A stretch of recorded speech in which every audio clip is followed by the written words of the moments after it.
My name is Jeff, and I'm a local guy from Wilmer that just does a whole bunch of ministry. I am a chaplain for United Campus Ministry across the street from Ridgewater College.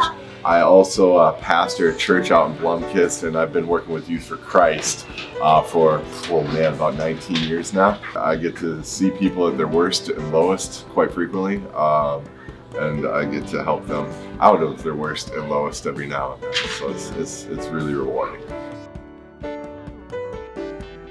Just over 6 months ago, we were expecting twins. My wife went into premature labor on August 15th, and before she even got up to the hospital, they had discovered some abnormalities in her blood work. She was diagnosed with leukemia the morning of August 15th. We had our twin boys later in the afternoon on August 15th.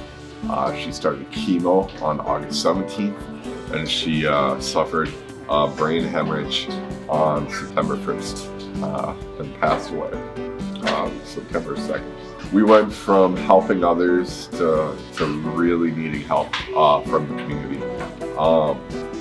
We've had a lot of help from the local faith community. We've had a lot of help from the YMCA with the daycare piece. The daycare piece is a big cost. We were budgeting for 3 kids in daycare before my wife went into the hospital.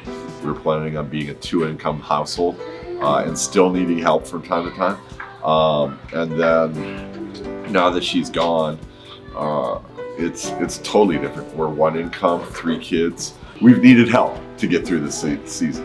We need a lot of help. We were so thrilled to be able to have all of our kids in the same daycare, because that doesn't always happen. And so when we found out that was the case, that we could do it, my wife was actually in the hospital when we found out that all the kids could be in the same daycare, and she cried. She was so happy.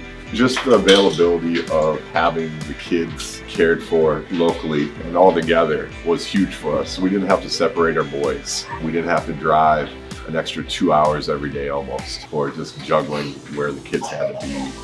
It made a difference in our lives, and my wife was really happy that was the case. I'm ecstatic it's the case now, but it's been a blessing. It's been an absolute blessing to have the kids here.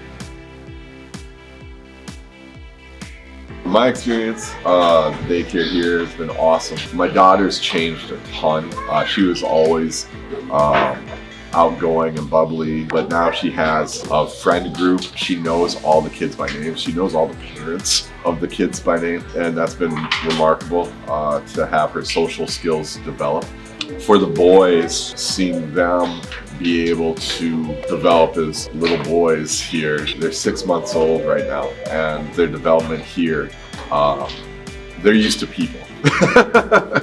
But to have almost like this automatic peer group as they grow is going to be critical for them. Part of the reality in our lives is nothing's going to be normal, you know? Part of the reality is I wouldn't be able to work if I didn't have this as an option. The people who have donated or support the scholarships, I'm looking at spending $40,000 on childcare this year. I work 4 jobs. You don't make it doing that. So the community's helped me make it. I'm so grateful that it's available to our family, so I can't imagine what it'd be like for other families as well. It's got to be such a blessing to so many others too.